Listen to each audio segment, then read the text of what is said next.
Il y a des silences qui crient plus fort que n'importe quel mot. Il y a des portes closes qui cachent des univers de douleur. À San Luis Potosí, dans une rue sans nom pour le reste du monde, il y avait une de ces portes. Derrière elle, il n'y avait pas de monstre. Il n'y avait pas de ravisseur armé d'un couteau. Il y avait quelque chose de beaucoup plus complexe. Quelque chose de beaucoup plus terrifiant. Il y avait des sentiments profonds. Une affection qui s'était écartée de son cours naturel. Un amour qui s'était corrompu. Un amour qui avait engendré des situations problématiques. Voici l'histoire d'une fille qui a développé une dépendance affective inappropriée envers sa mère. Et du secret que toutes deux ont gardé. Un secret avec de petits yeux et des pleurs que personne, jamais, ne devait percevoir. Je m'appelle Matteo Del Valle. Et voici Realidad Prohibida. Brève pause musicale, un accord tendu. Avant d'ouvrir cette porte, je voudrais vous demander quelque chose. Ne voyez pas cela comme une simple vidéo. Ne l'écoutez pas comme une histoire d'horreur pour passer le temps. Il s'agit de l'autopsie d'un échec. L'échec d'une famille. L'échec d'une société. Et surtout, l'échec d'un système conçu pour protéger les innocents. Si vous pensez que ces histoires sont importantes, si vous pensez que l'obscurité doit être exposée pour qu'elle ne se répète pas, abonnez-vous. Rejoignez cette communauté qui ose regarder là où d'autres détournent le regard. Car chaque abonnement, chaque commentaire est une lumière. Une petite lumière dans l'immensité des ténèbres. Maintenant, oui, accompagnez-moi. Allons à San Luis Potosí. Allons rencontrer Elena et sa fille, Sofia. La musique devient plus mélancolique et pleine d'attente. Tout a commencé dans le cabinet du docteur Ramiro Aguilar. Un psychologue du système de santé publique. Un homme habitué à la douleur. Habitué aux histoires brisées qui arrivaient dans des dossiers couleur manille. Ce jour-là, un dossier différent est apparu sur son bureau. Il était mince, presque vide. Le nom sur l'étiquette était Sofia Orem, âge 22 ans. Motif de la consultation. Épisode d'anxiété sévère et d'agoraphobie. Elle avait été envoyée par un médecin généraliste qui l'avait soignée à domicile. Car Sofia ne sortait pas de chez elle. Jamais. Ramiro lut les notes. Elles étaient succinctes. La patiente vit avec sa mère, Elena. Lien fort de codépendance. Elle refuse de sortir de chez elle pour toute activité. La mère rapporte que la situation s'est aggravée au cours des 3 dernières années. Il n'y avait rien d'autre. Un cas d'anxiété. Un de plus dans la pile de dossiers qui menaçait d'engloutir son bureau, mais quelque chose dans la simplicité du rapport l'inquiéta. Une note marginale, écrite à la main par le médecin généraliste. Je recommande une visite à domicile. L'ambiance est particulière. Particulière, un mot qui n'appartient pas au langage clinique. Un mot qui est un signal d'alarme. Ramiro sentit un frisson le parcourir. Ce n'était pas le froid de la climatisation, c'était un pressentiment. L'intuition du vétéran qui sait qu'il est sur le point de se pencher au-dessus d'un précipice. Il appela le numéro indiqué. Une voix féminine répondit, douce, mélodieuse. « Oui ? Je vous appelle de la part des services de santé. Je cherche Madame Elena M. C'est moi, répondit la voix. C'était la voix d'Elena. Ramiro se présentó. Il expliqua la raison de son appel. La référence pour sa fille Sofia. Elena se montra coopérative, reconnaissante. « Oh, docteur, c'est une bonne chose que vous appeliez. Ma fille ne va pas bien. Elle a besoin d'aide. » Je comprends. Serait-il possible que Sofia vienne à mon cabinet la semaine prochaine? Il y eut un silence à l'autre bout du fil. Un silence pesant. Puis, la voix d'Elena, désormais teintée d'une étrange fragilité. « Impossible, docteur. Elle ne peut pas. Elle panique dans la rue. »« Et si vous l'accompagnez ?» insista Ramiro. « J'ai tout essayé. Croyez-moi, c'est impossible. Vous ne pourriez pas venir vous-même. » C'était exactement ce que le médecin généraliste avait suggéré. C'était exactement ce que Ramiro redoutait. Les visites à domicile étaient un enfer logistique. De la paperasse, autorisation, justification. Mais ce mot, particulière, résonnait dans sa tête. « Laissez-moi voir ce que je peux faire, » dit-il finalement. « Merci, docteur. Vraiment, je ferai tout pour que ma fille guérisse. » Tout. Ramiro ne savait pas encore le poids terrible de ces deux mots. Il raccrocha le téléphone. Sa main tremblait légèrement. L'air dans son bureau lui semblait soudainement lourd, vicié. Il regarda le dossier de Sofia. Une feuille de papier. Une vie entière de questions non formulées. Il obtint l'autorisation une semaine plus tard. Le système, comme toujours, lui avait mis des bâtons dans les roues. Une visite à domicile pour un cas d'anxiété ? « Docteur Aguilar, nous avons des patients psychotiques qui ne sont pas pris en charge. » « Il y a autre chose, » insista Ramiro. « Je le sens. » Son supérieur soupira. Un soupir d'ennui. « La défaite bureaucratique. Sous votre responsabilité, Aguilar. Remplissez le formulaire H12 et faites vite. » Le système ne voulait pas découvrir la vérité. Il voulait seulement clore les dossiers. Un jeudi après-midi, Ramiro se rendit à l'adresse indiquée.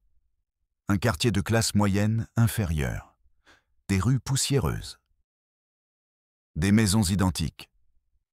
Il trouva le numéro 142. La façade était comme les autres, mais quelque chose la différenciait. Elle était impeccable. La peinture blanche, fraîchement retouchée. Les pots de fleurs à l'entrée, remplis de fleurs éclatantes. Une petite forteresse de normalité au milieu du désordre général. Une illusion. Ramiro prit une profonde inspiration avant de sonner. Le bruit du métal contre le plastique sembla résonner dans toute la rue. La porte s'ouvrit presque instantanément. C'était Elena, une femme d'une quarantaine d'années, séduisante, avec un sourire nerveux mais accueillant. « Docteur Aguilar, entrez, je vous en prie. Nous vous attendions. » Nous vous attendions, au pluriel. Ramiro entra. L'intérieur de la maison était le prolongement de la façade, propre à l'excès. Chaque coussin était à sa place. Pas un grain de poussière sur la table basse en bois foncé. L'air sentait le chlore et un assouplissant à la lavande. Une odeur artificielle. Une odeur qui essayait de cacher quelque chose. « Ma fille est dans sa chambre. Elle est un peu nerveuse, » dit Elena en le guidant dans un petit couloir. « C'est normal, » répondit Ramiro, même si rien dans cet endroit ne semblait normal. Ils arrivèrent devant une porte fermée. Elena frappa doucement. « Chérie, le docteur est là !» Un murmure inintelligible se fit entendre à l'intérieur. « Allez, ma chérie, nous en avons parlé. C'est pour ton bien. » La porte s'ouvrit lentement, et Ramiro vit Sofia pour la première fois. Elle était le portrait craché de sa mère, mais 20 ans plus jeune. Les mêmes cheveux bruns, les mêmes grands yeux expressifs. Mais dans les yeux de Sofia, il y avait quelque chose de plus. De la peur. Une peur profonde, animale, et quelque chose d'autre que Ramiro ne parvint pas à déchiffrer. « Bonjour, Sofia. »« Je m'appelle Ramiro, » dit-il d'une voix aussi douce que possible. Sofia ne répondit pas. Elle se contentait de le regarder, agrippée au cadre de la porte. Son regard passait de Ramiro à sa mère, comme si elle cherchait la permission, comme si elle cherchait un signe. Entrez, docteur. Asseyez-vous, dit Elena en entrant dans la chambre et en prenant Sofia par la main. La chambre de Sofia était un sanctuaire. Les murs étaient peints en rose pâle. Les livres étaient rangés par couleur sur une étagère. Un monde d'adolescente figé dans le temps. Mais le lit était un lit double, et il était parfaitement fait. Ramiro s'installa sur une chaise qu'Elena lui avait fournie. Elena et Sofia s'assirent ensemble sur le lit. Elles ne se placèrent pas simplement l'une à côté de l'autre. Elles se rapprochèrent très près l'une de l'autre. Elena enlaça Sofia d'un bras. La main de Sofia reposait sur la jambe de sa mère. Leurs corps ne formaient qu'une seule silhouette, une unité. « Dis-moi, Sofia, comment tu te sens ?» commença Ramiro. Sofia regarda sa mère. Elena lui caressa les cheveux.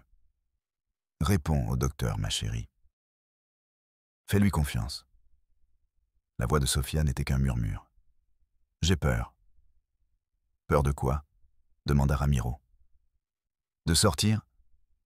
Dehors, il y a des gens. »« Les gens te font du mal, » compléta Elena, avec une certitude absolue. Ramiro ressentit un pincement d'inquiétude. « Quelqu'un t'a fait du mal, Sofia ?» Sofia regarda à nouveau sa mère. Elena acquiesça lentement. « Mon père, » murmura Sofia. Elena serra la mâchoire. Son expression se durcit. « Cet homme nous a abandonnés quand elle était petite. Il lui a brisé le cœur. Il lui a appris qu'on ne peut faire confiance à personne. Sauf à moi, » ajouta Elena en regardant Sofia avec une intensité dévorante. « Toi et moi. Toujours. » Sofia acquiesça en posant sa tête sur l'épaule de sa mère. Elle seule prend soin de moi. Elle seule m'aime. L'atmosphère dans la pièce devint étouffante. L'odeur de lavande était désormais nauséabonde.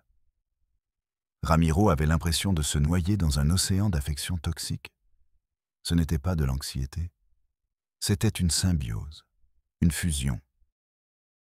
Une prison construite avec des murs d'amour. Ramiro tente d'orienter la conversation vers des sujets neutres.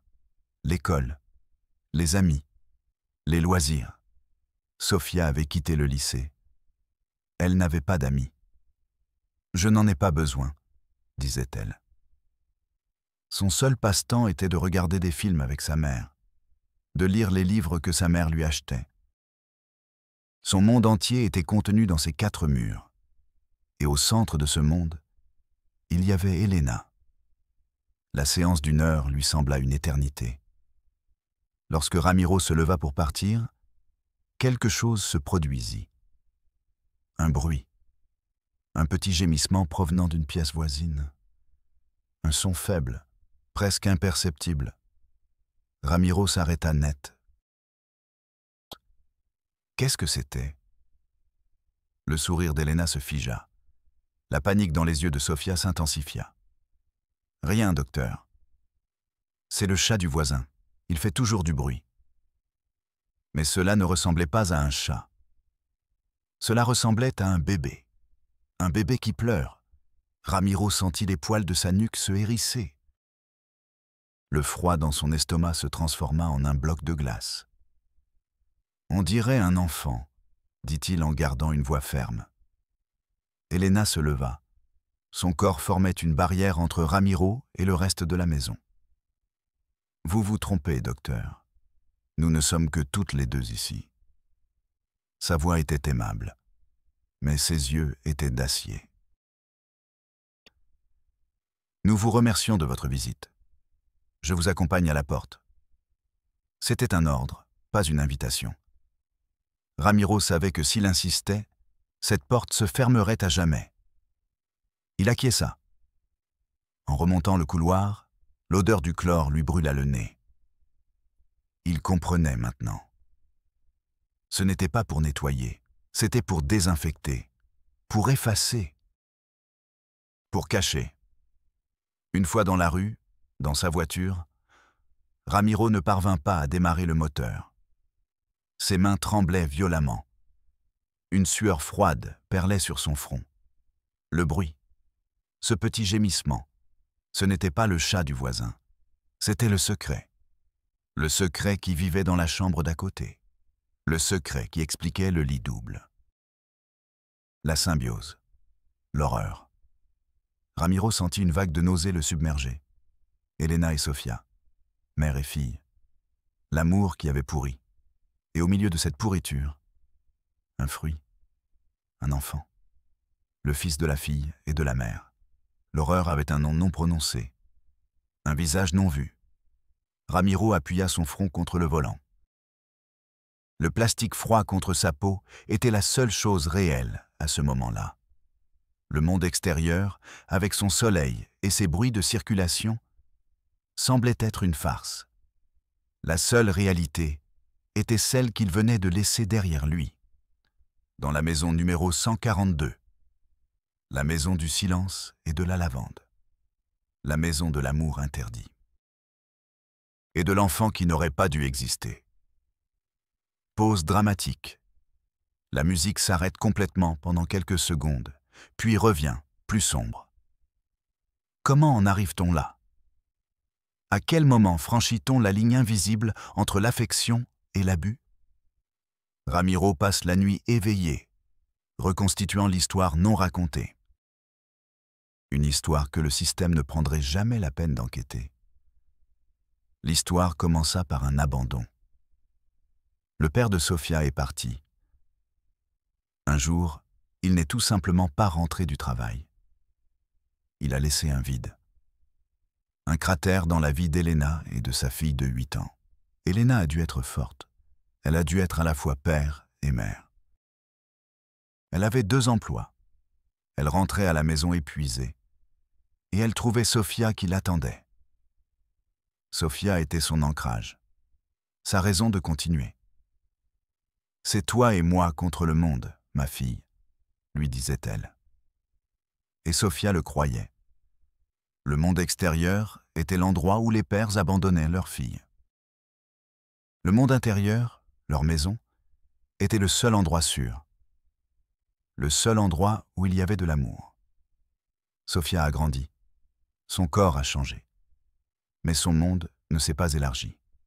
Il a rétréci. De plus en plus petit. De plus en plus centré sur sa mère. Elena, terrifiée à l'idée que Sofia trouve quelqu'un qui lui fasse du mal comme elle, a commencé à saboter ses relations. Si Sofia se faisait une amie à l'école, Elena trouvait un défaut chez elle. Cette fille est une mauvaise influence.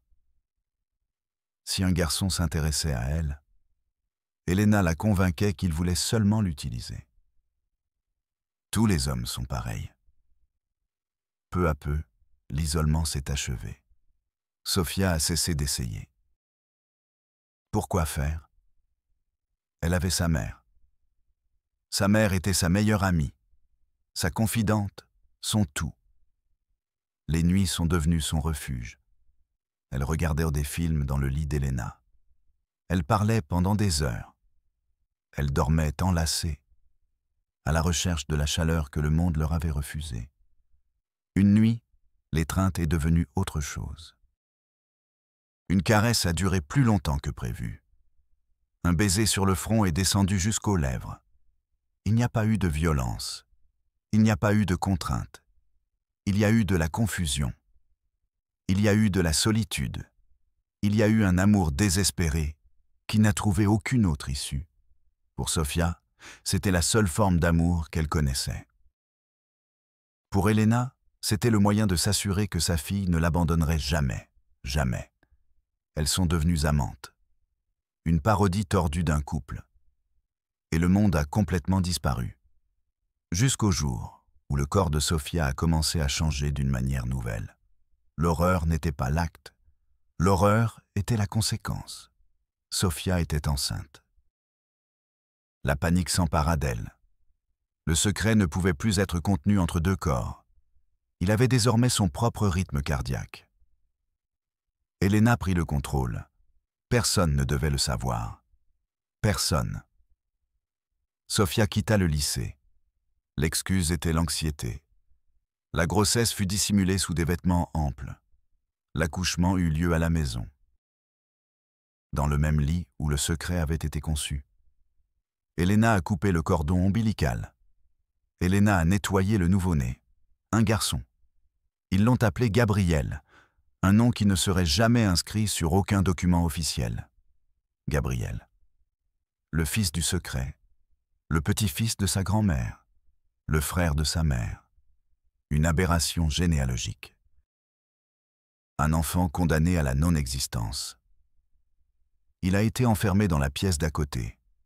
Ses pleurs réduits au silence. Son monde se réduisait à un berceau et aux visites furtives de ses deux mères.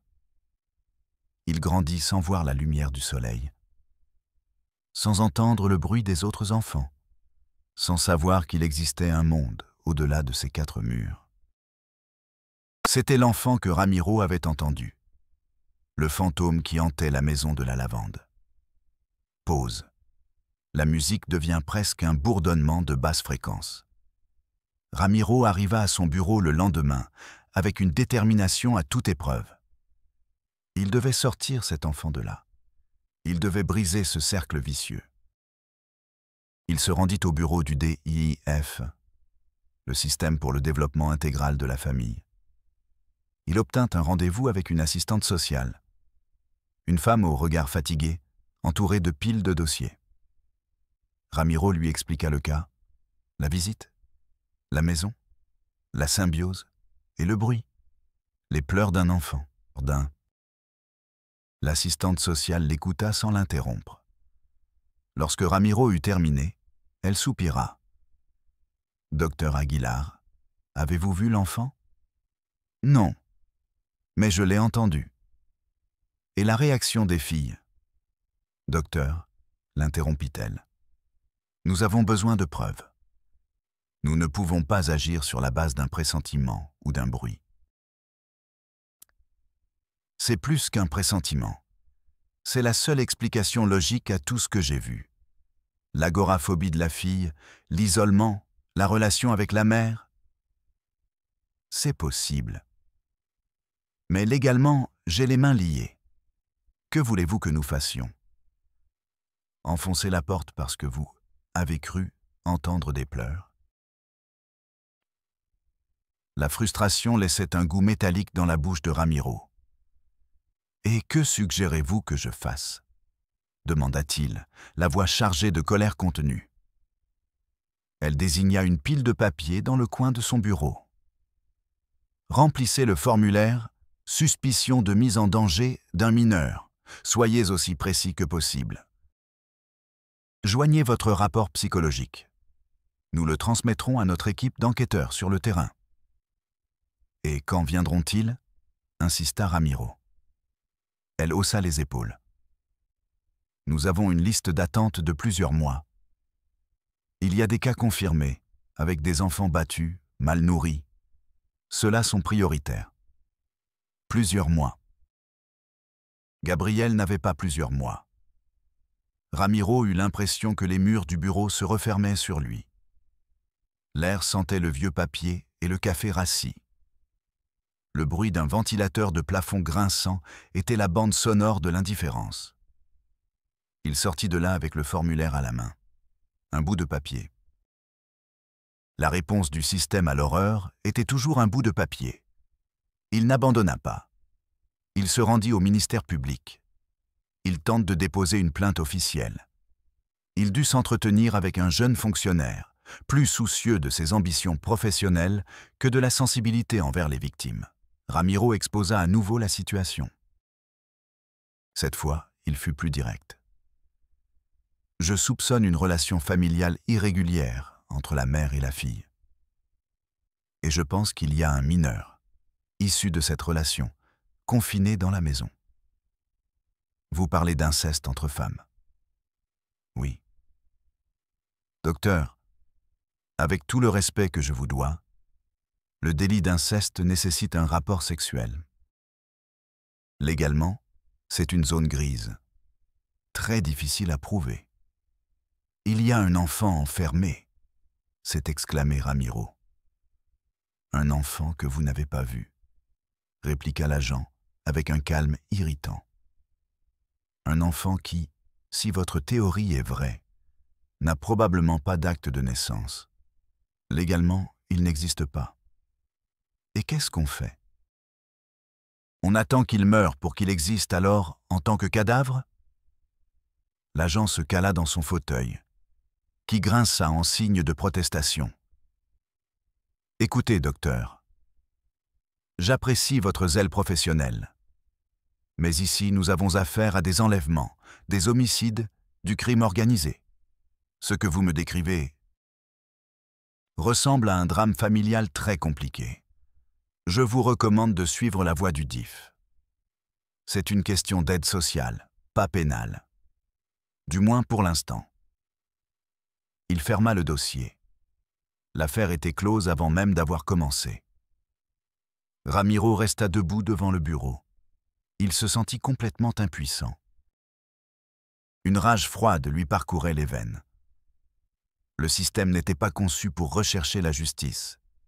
Il était conçu pour se protéger lui-même, pour classer les tragédies en catégories pénales, sociales, administratives. Et si l'horreur ne correspondait à aucune de ces cases, elle n'existait tout simplement pas. Il retourna à son cabinet. Il s'assit devant le dossier vide de Sofia. Pendant 2 semaines, il ne fit rien. Il était paralysé, vaincu. Chaque nuit, dans ses rêves, il entendait les pleurs de Gabriel. Chaque matin, il se réveillait avec le goût amer de sa propre impuissance. Un jour, il prit une décision. Si le système ne l'aidait pas, il trouverait le moyen de le forcer. Il rappela chez Elena. « Madame Elena, je suis le docteur Aguilar. J'aimerais vous proposer quelque chose. Puisque Sofia ne peut pas sortir, que diriez-vous de faire les séances par appel vidéo ?» Il y eut un silence. « Nous n'avons pas d'ordinateur, docteur, » répondit Elena. « Je peux vous prêter une tablette du programme de santé. Un collègue vous l'apporterait, sans frais. C'est pour assurer la continuité du traitement. » C'était un mensonge. Ce programme n'existait pas. Il achèterait la tablette avec son propre argent. Elena hésita. « Je ne sais pas. Réfléchissez-y. C'est la seule façon pour moi de continuer à aider Sofia. » C'était un appât. Et Elena, désespérée de maintenir l'apparence qu'elle soignait sa fille, mordit à l'hameçon. « D'accord, docteur. J'accepte. » 2 jours plus tard, un ami de Ramiro, se faisant passer pour un technicien de santé, livra la tablette au numéro 142. La tablette était équipée d'un logiciel espion. Un programme qui donnait à Ramiro un accès à distance à la caméra et au microphone. C'était illégal.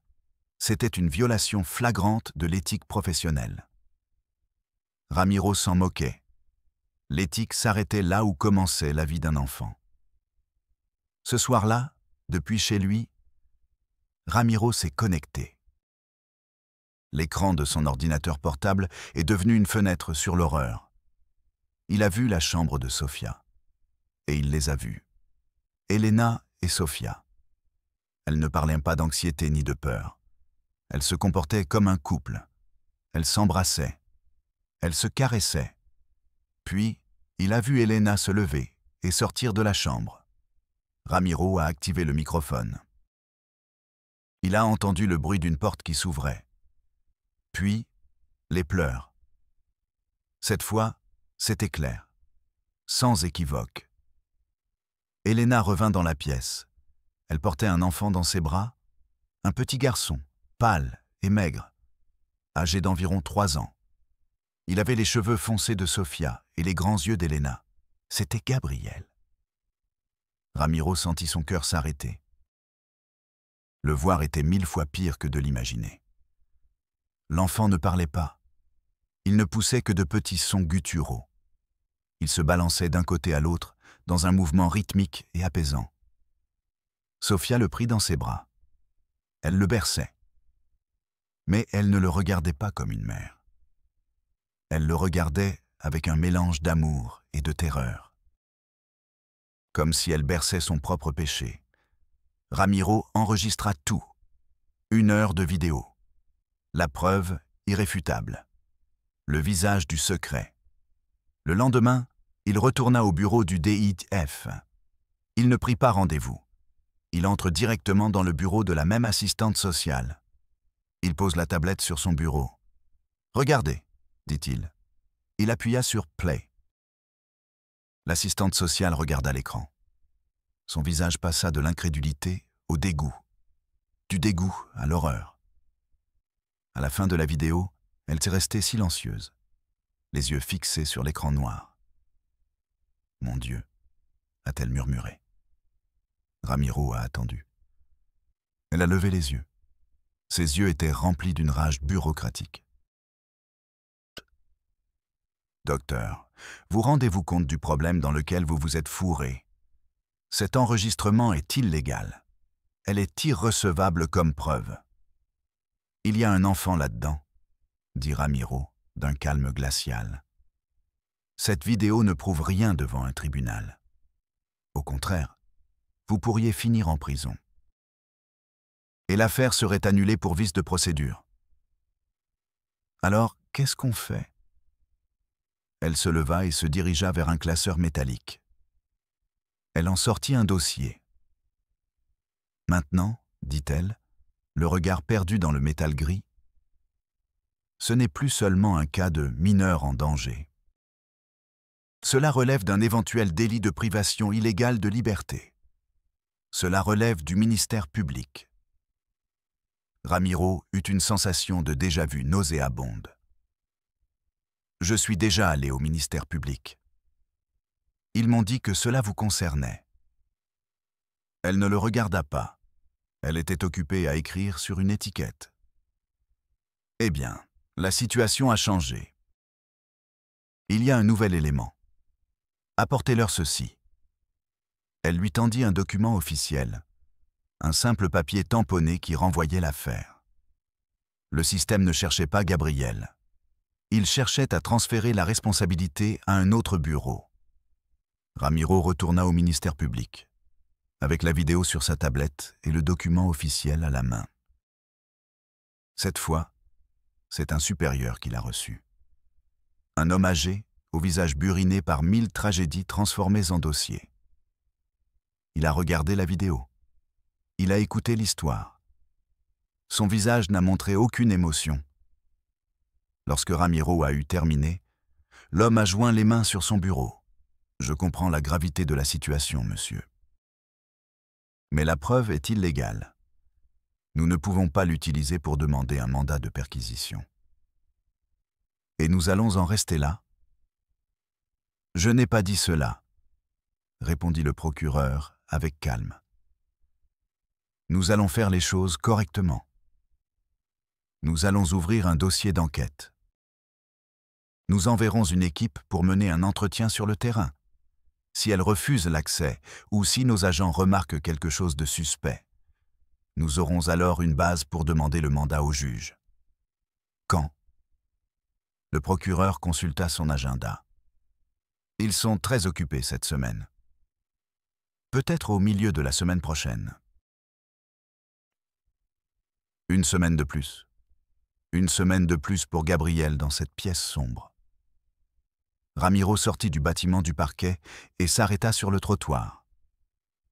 Le soleil de l'après-midi lui tapait sur le visage, mais il avait froid comme dans un glaciaire. Il avait tout fait. Il avait enfreint les règles. Il avait pris des risques. Et la réponse du système était « peut-être la semaine prochaine ». Le système ne recherchait pas la justice. Il cherchait à classer l'horreur dans des dossiers. À la trier, l'archiver jusqu'à ce qu'elle soit oubliée. Cette nuit-là, Ramiro ne put dormir. L'image de Gabriel, se balançant, était gravée dans sa rétine. Il prit une dernière décision désespérée. Il contacta une journaliste d'un journal local, une femme connue pour son journalisme d'investigation agressif. Il lui raconta tout. Il lui montra la vidéo, de manière anonyme. 2 jours plus tard, l'affaire a éclaté. L'horreur au numéro 142. Une mère et sa fille retiennent un enfant en captivité. Le titre occupait toute la une. Le scandale a été énorme. Désormais, le système ne pouvait plus l'ignorer. La pression médiatique l'a contraint à agir. Le matin même, un contingent de policiers, d'agents du DIF et d'ambulanciers est arrivé au numéro 142. Ils ont enfoncé la porte. Ils ont trouvé Elena et Sofia enlacées dans le lit, accrochées l'une à l'autre. Dans la chambre voisine, ils ont trouvé Gabriel, caché dans un placard, tremblant. La lumière du soleil qui entrait par la fenêtre lui faisait mal aux yeux. Il s'est mis à pleurer. Un pleur silencieux, sans larmes. Le pleur d'un enfant qui ne savait pas comment pleurer. Musique finale, mélancolique et réfléchie. Que s'est-il passé ensuite? Une fois qu'il a agi, le système l'a fait avec sa brutalité bureaucratique caractéristique. Elena a été accusée de corruption de mineurs et de privation de liberté. Sofia a été internée dans un établissement psychiatrique, considérée à la fois comme victime et complice. Elles ont été séparées pour toujours. La symbiose a été rompue de force. Et Gabriel? Gabriel a été emmené dans un foyer du DIF. Il a reçu un prénom et un nom de famille. Il a reçu un numéro de dossier. Pour la première fois de sa vie, il existait légalement. Mais il avait cessé d'exister pour les deux seules personnes qu'il connaissait. Les thérapeutes ont déclaré que son pronostic était réservé. Les dommages causés par 3 années d'isolement sensoriel et émotionnel étaient immenses. La dernière fois que Ramiro a eu de ses nouvelles, Gabriel passait ses journées assis près d'une fenêtre du foyer. Il regardait dehors, sans parler, se balançant doucement, comme s'il était encore dans l'obscurité de sa chambre, attendant une mère qui était sa sœur, et une grand-mère qui était son autre mère, attendant un amour monstrueux, mais le seul amour qu'il ait jamais connu. La tragédie de la maison 142 n'était pas seulement l'inceste. C'était l'abandon, la solitude. L'échec d'une société qui n'a pas vu les signes, et l'échec d'un système qui, lorsqu'il les a vus, a préféré remplir un formulaire. Parfois, le pire monstre n'est pas celui qui commet l'acte. C'est celui qui, pouvant aider, se détourne et décide que ce n'est pas son problème. Je suis Matteo Del Valle et rendez-vous dans le prochain Réalité interdite.